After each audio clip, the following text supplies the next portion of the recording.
Hello, welcome to Chapter 11, our second to last chapter of this year. Whoop whoop. So this chapter is about measuring length and area. In the first section, we're going to cover areas of triangles and parallelograms. Hopefully you've seen these before, but we are going to make them a little bit more complicated and extend the idea a little bit more. So what is area? Area is the amount of space that a two-dimensional object takes up. So the first thing is the area of a square. The area of a square, if each side measures, say, s, so some random amount, if it's length times width, area is just going to be s squared for a square.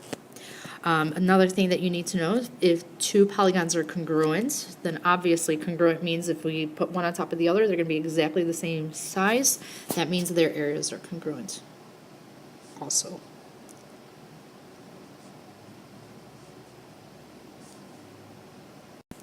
Okay, third thing here is the area of a region is the sum of the areas of the non-overlapping parts. So say you had something weird shaped like this, you would, section it off, find the area of each of those, and then add them together.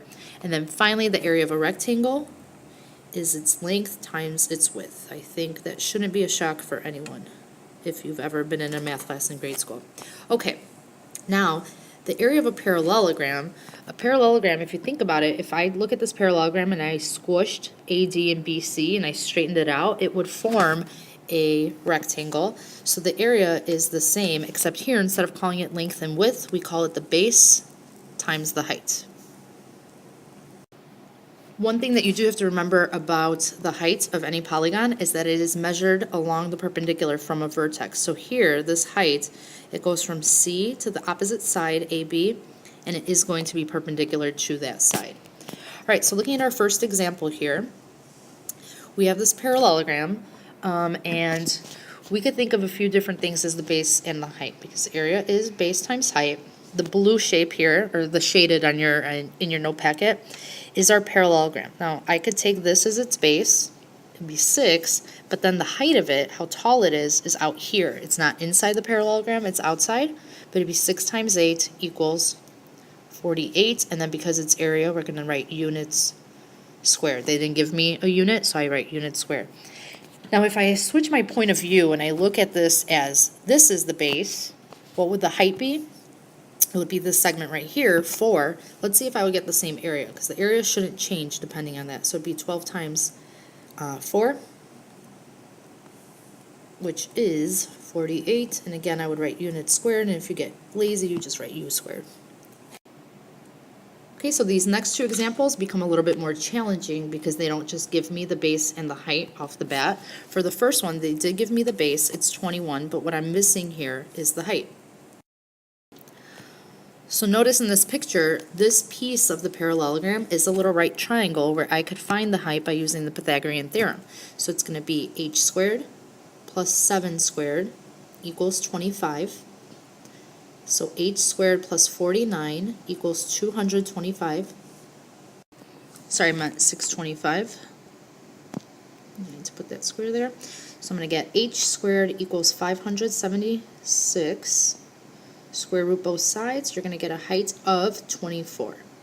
So therefore, the area of this parallelogram is the base, 21 times the height, which I just found, 24, giving me a grand total of 504. Now notice they did give me units here. This is centimeters, so it's going to be 504 centimeters squared. All right, example number 3. Let's take a look and see. We have the base, it's 20. We're missing the height. So again, we're going to use that little right triangle piece to find what we're missing. We can't do Pythagorean theorem here because we only have one side of the triangle, the 12, the hypotenuse. But notice that we do have a 30, 60, 90 triangle. This angle would be our 30 degrees.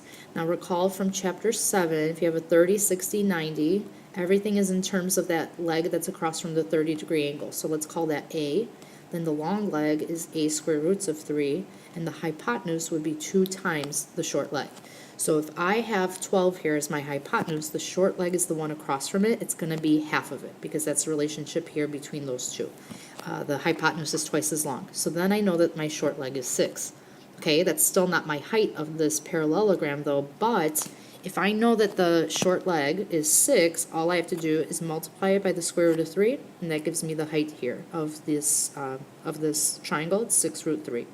So area of the parallelogram is going to be the base, 20, times the height, which I just found is 6 square roots of 3. That gives me a grand total of 120 root 3. Now what are my units? Inches squared. Okay, next let's talk about areas of a triangle. Again, I think we did do this earlier in the year, but the area is 1/2 the base times the height. Or, if you want to think of it as base times height, divided by 2. So, example 4.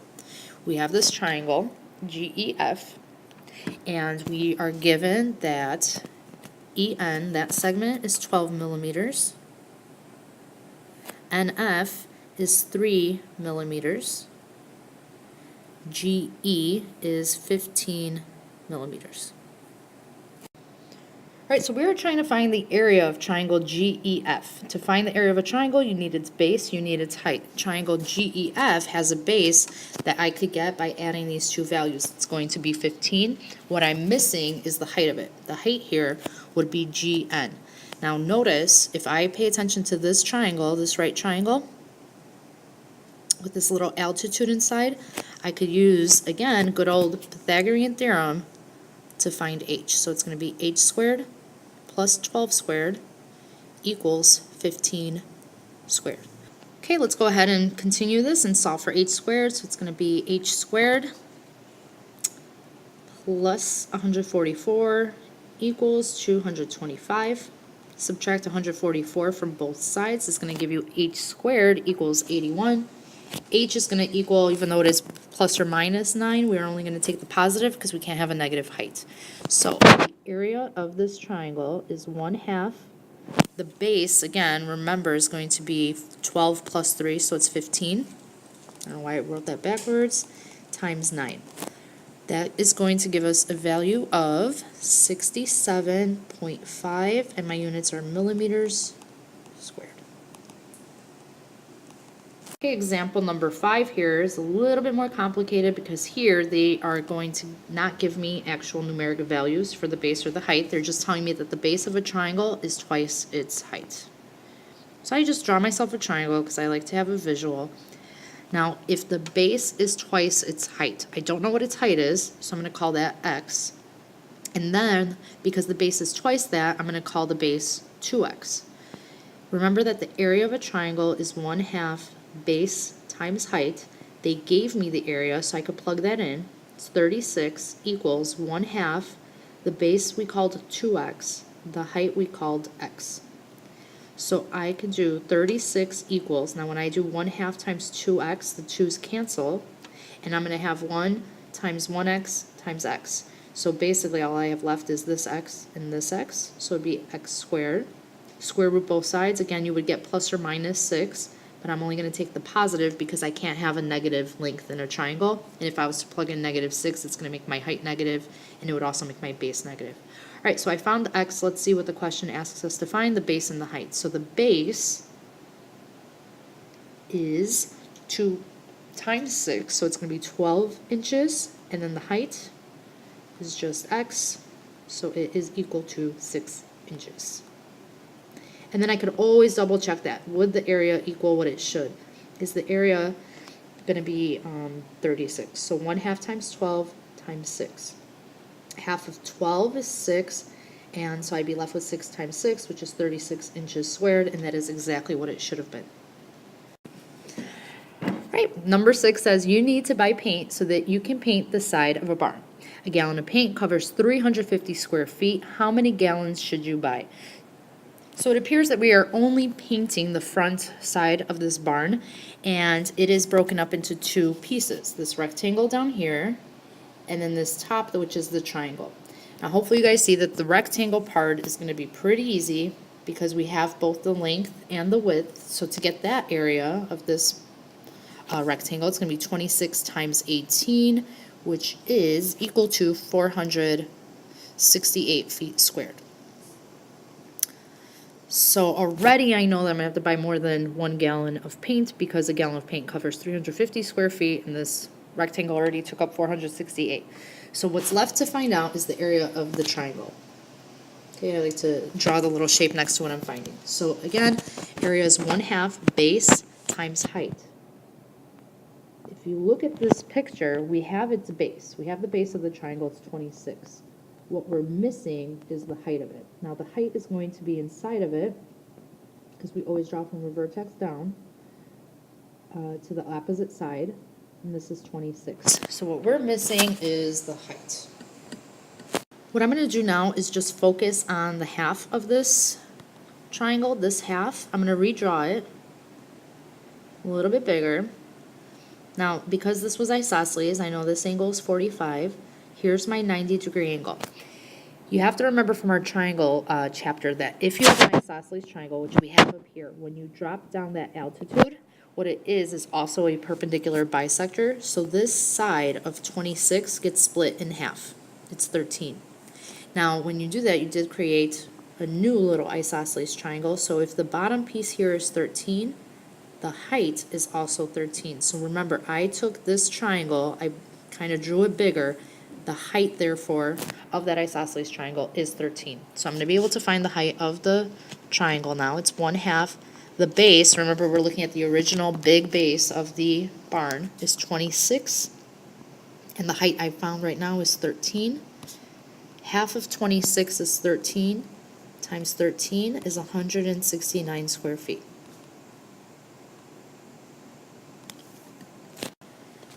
Okay, so the question here again says, how many gallons of paint should you buy if a gallon covers 350 square feet? Let's find our total area.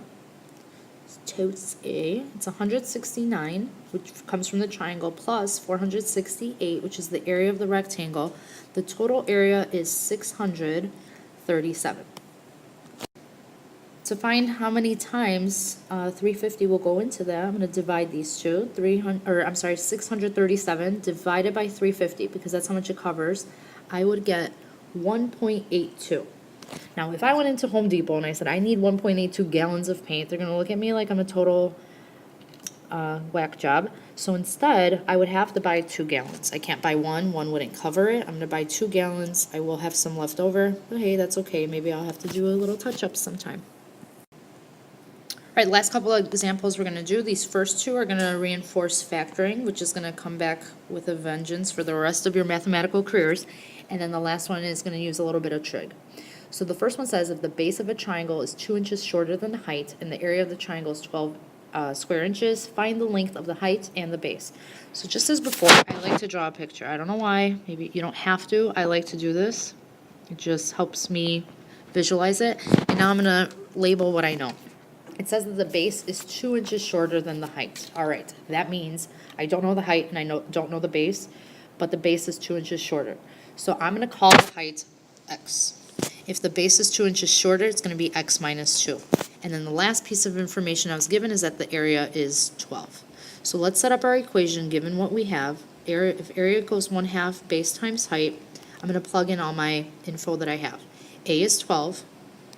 This equals 1/2. We called the base x minus 2, and we called the height x. Now what I'm going to do every single time with these problems is I'm going to get rid of that 2, or I'm sorry, that 1/2 by multiplying both sides by 2. So 2 times 12 is 24. That gets rid of a fraction. No one likes fractions. So it makes the right side of my equation a lot more pleasant to work with and look at. Now, you'll notice too that I put the x out in front just because I think we're used to seeing multiplication written that way instead of the x to be behind the binomial. I put it out in front. All right, let's distribute. We're going to get 24 equals x squared minus 2x. It is a quadratic. I have an x squared, I have an x, so I have to get this equal to 0. I'm going to get 0 equals x squared minus 2x minus 24. All right, here's where factoring comes in. So let's go up here and do that. I have a trinomial. There's no GCF. A is equal to 1, but I always do factors of a times b, so negative 24, that are going to add up to negative 2. If you don't know the factors, start just listing them. 1 times 24. Well, combination, if I add those, somehow add up to negative 2? No. 2 times 12? No. 3 times 8? No. 4 times 6, ding, ding, ding, we got a winner. Now, we have to decide which one's negative. And the way you decide that, remember, they have to add up to -2, so that makes the 6 negative. Let's rewrite this in factored form. 0 is going to equal x plus 4, x minus 6. I don't have to split the middle term because my leading coefficient here, this leading coefficient is 1. That makes it a lot easier because you could just throw these two numbers into the parentheses with your x's, and you don't have to split that middle term. The next example, we are going to have to split the middle term, so get ready. All right, I'm still not done though because I haven't yet solved for x. So remember the zero product property. If you have two things that multiply together to equal 0, then either a or b must be equal to 0. So x plus 4 equals 0, or x minus 6 equals 0. X here would equal -4, and x from this side, from the right equation, would equal 6. Let's look back to our picture. Are both of these values okay? Well, if I plugged in -4, I'm going to get a height of -4 and a base of -6, so that's not okay. So 6 must be my only answer. Going back to what they wanted me to find, they want to find the length of the height and base. So the height here is going to be 6 inches, and the base is going to be 6 minus 2, so 4 inches. Right, last problem on this page, example number 8, says the height of a parallelogram is x minus 4 centimeters and its base is 2x plus 3 centimeters. If the area is 30 square centimeters, find the length of the height and base. Again, I like to draw it. So I'm going to draw a little parallelogram. And they gave me the height, that it is x minus 4.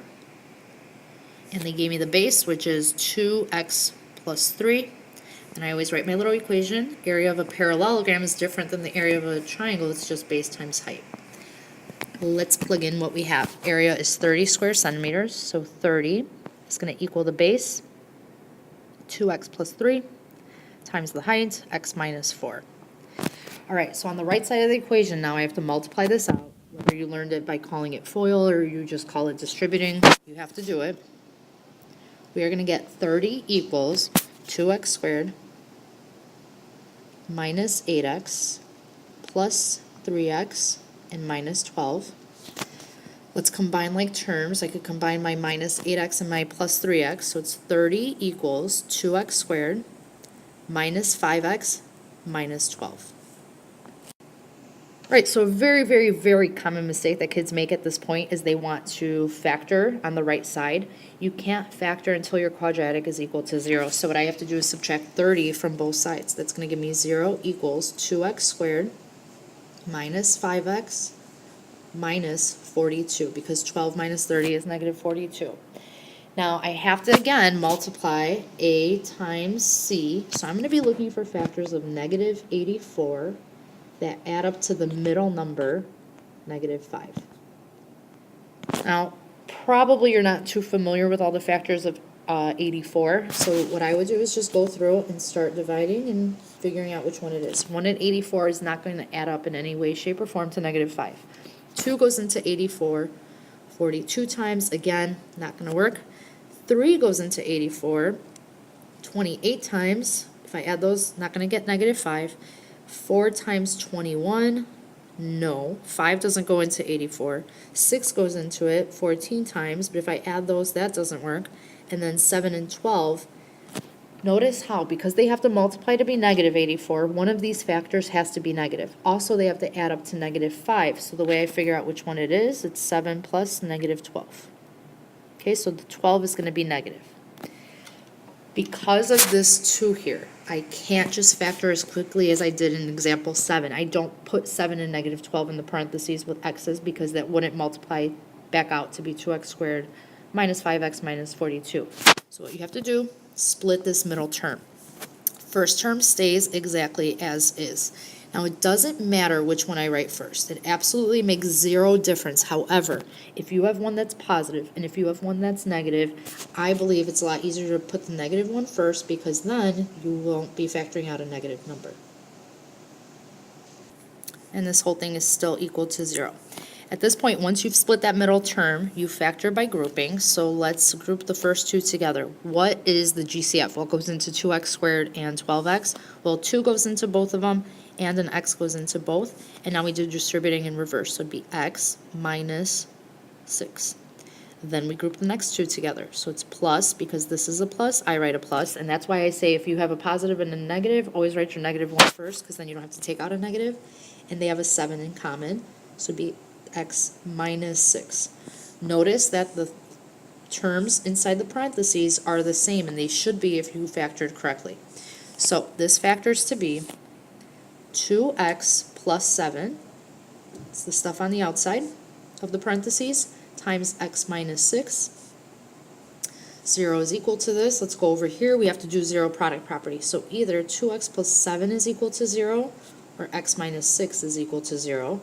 Here we would get x equals negative 7 over 2, because I would subtract 7, divide by 2. Here I would get 6. Now let's check that these work. Negative 7 halves is not going to work, because even the height then would be negative 7 halves minus 4. That's going to give me a negative length. I can't have that, so that answer is out. Only one I could have is 6. They asked me to find the base and the height. So the height is x minus 4. If I plug in 6, that gives me a height of 2. And the unit is centimeters. And then I'm going to do the same thing for the base. It's 2 times 6 plus 3.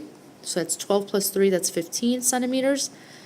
Remember, you could do a really quick check to make sure that this is right. They told me that the area is 30. If I have these dimensions, would that give me an area of 30? Well, 15 times 2 is 30, so yes, I know. So always double check at the end, make sure you found the right one.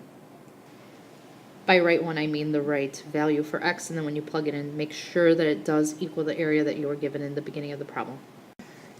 All right, the last example that we're going to have in this video is example number 9, and I'm sorry to disappoint, but I'm going to do a totally different picture and a totally different problem. So here's going to be our triangle. We're going to find the area of it. This side is 7, and this angle here is 32. I wanted to throw a problem like this in here because we have to make sure that we still remember our trigonometry from chapter 7. Now, if I want to find the area of this triangle, I need the base and I need the height. I have the height here, it's 7, but I don't have the base, so I'm going to call this b. We have to decide which trig function we're going to use because we have an angle and we have a side. We could use trig to find what we need. With respect to this angle, this side is the opposite, and I'm looking for the adjacent. So opposite and adjacent, if you remember, SOHCAHTOA, which trig function has opposite and adjacent? Hopefully you see that it's tangent. So I'm going to set up the equation using the tangent. So tangent of 32 is equal to opposite over adjacent, so 7 over b. Let's put this over 1 and cross multiply. I get b times the tangent of 32 equals 7. Or tangent of 32 is just some number. I want to get rid of it by dividing both sides by tangent of 32. And now I'm not going to press this on my calculator till the very end, but I get that the base is 7 over tangent of 32. I'm going to leave it that way till the end when I find the area. Okay, so I have the base, I have the height. Let's set this up by area equals 1/2 the base, which is 7, divided by the tangent of 32, times the height, which is 7. Using your calculator, you should get that the area is approximately equal to 39.21. Now, I really hope that you did this with me because it's very easy to type this into your calculator wrong. You do all the work correctly, but then at the last second, you just don't know how to type it in the proper way on your calculator. You get the wrong answer. All right, so the rest of the problems on this page you are to do on your own and then show in class tomorrow. The first one is right here. It's kind of hard to see, so I want to make sure that you notice that it's right here. It's a triangle with a hypotenuse and one leg. You're going to have to find the area. And then the last two problems, the first one is, again, just a kind of straightforward one. You're going to find the height of the triangle. And then the extra example number 2, you are going to have to FOIL and factor and do all that. So make sure you do those on your own.